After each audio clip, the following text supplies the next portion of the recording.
हमारे व्यस्त जीवन में ईश्वर की आवाज़। महात्मा गांधी कहते थे, ईश्वर सत्य है, सत्य ही ईश्वर है। जहाँ सत्य है वहीं ईश्वर का सघन रूप है। प्रभु ईसा के परम प्रिय शिष्य योहन कहते हैं कि ईश्वर प्रेम है। प्रेम ईश्वर का सघन रूप है।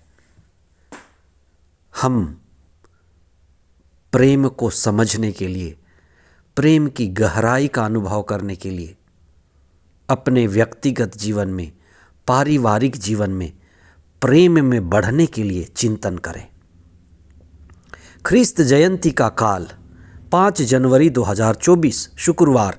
पहला पाठ संत योहन का पहला पत्र अध्याय 3 पद संख्याएं 11 से 21 तक और संत योहन का सुसमाचार अध्याय 1 पद संख्याएं 43 से 51 तक।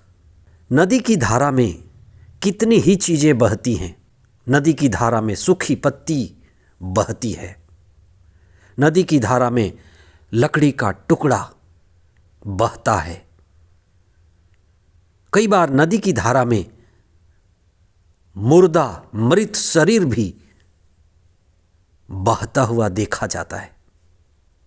जो भी मृत प्राय है, मरा है, वह नदी की धारा की दिशा में बहता ही जाता है।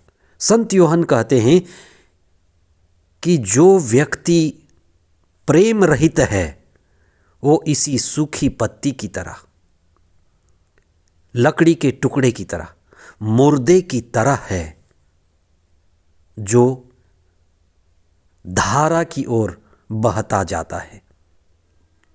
मुझे आज ये पूछना है कि क्या मैं जीवित हूं या मृत हूं। इस संसार के बारे में कहा जाता है, सब्बे संघार अनिच्चा। इस संसार में सभी परिवर्तनशील हैं।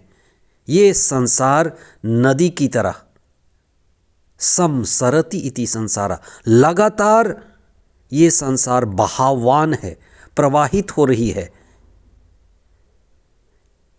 यह नदी की भांति है। इसका रूप वैसा ही है जैसे नदी का रूप है। संसार रूपी इस नदी में सब कुछ बहावान है। यहाँ कुछ भी स्थिर नहीं है, रुकने वाला नहीं है। ये भी हमें पूछना है कि ये संसार रूपी नदी में मुझे क्या बहा रहा है। एक होता है वासना और दूसरा होता है प्रेम।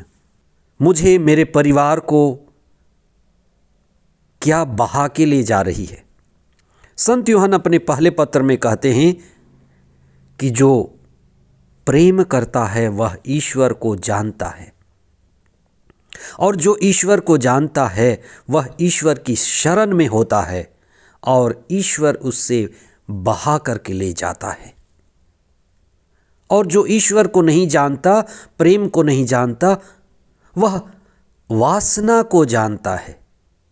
वासना, तृष्णा और कामना, ये ईश्वर के विपरीत, प्रेम के विपरीत बहने वाली धाराएं हैं।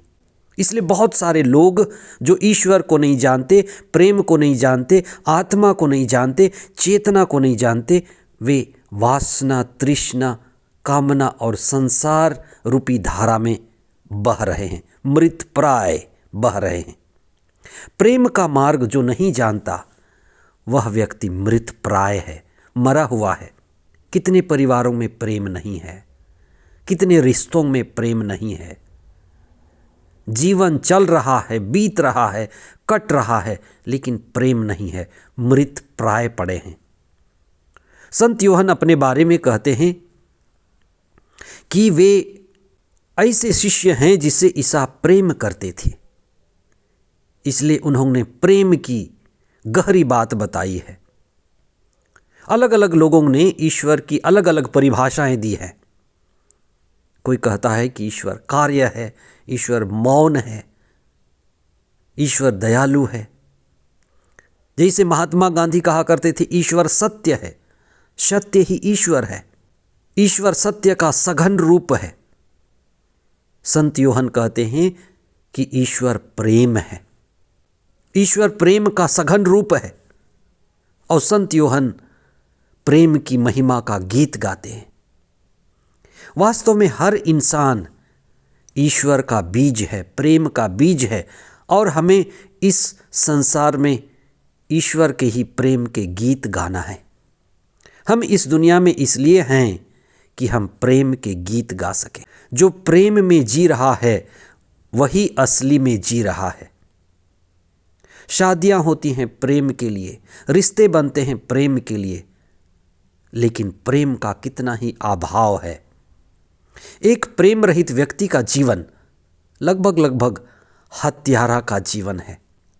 आज के पहले पाठ में यूहन्ना कैन की बात करते हैं। हत्यारा वह व्यक्ति है जिसमें प्रेम की क्षमता समाप्त हो गई है। कैन ऐसा व्यक्ति हो गया था जिसके अंदर प्रेम की संभावना खत्म हो रही थी। ईसा इसलिए इस दुनिया में आए कि प्रेम के बीज को बो सके। हम परिवारों में, संस्थाओं में, जगह जगह इसीलिए रहते हैं, होते हैं कि हम प्रेम के बीज बो सके, प्रेम की फसल लगा सके। ईसा का जीवन, उनकी शिक्षा, उनका आदेश प्रेम केंद्रित है। आज के सुसमाचार में ईसा अपने शिष्यों को बुलाते हैं, व्यक्तिगत रूप से बुलाते हैं, नाम लेकर के बुलाते हैं।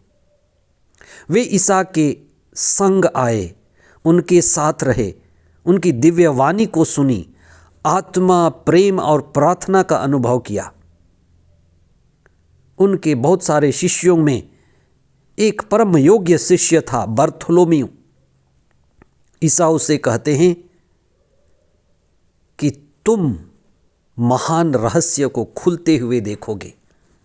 तुम एक सीढ़ी देखोगे जिस पर देखोगे कि दूत नीचे से ऊपर और ऊपर से नीचे आ रहे हैं। ईसा ही वह सीढ़ी हैं, स्वर्ग के द्वार हैं, पिता तक पहुंचने के मार्ग हैं। प्रेम का मार्ग उसी रास्ते से होकर गुजरता है। हम प्रार्थना करें, प्रेम में बढ़ें, व्यक्तिगत, पारिवारिक और रिश्तों में। आमीन।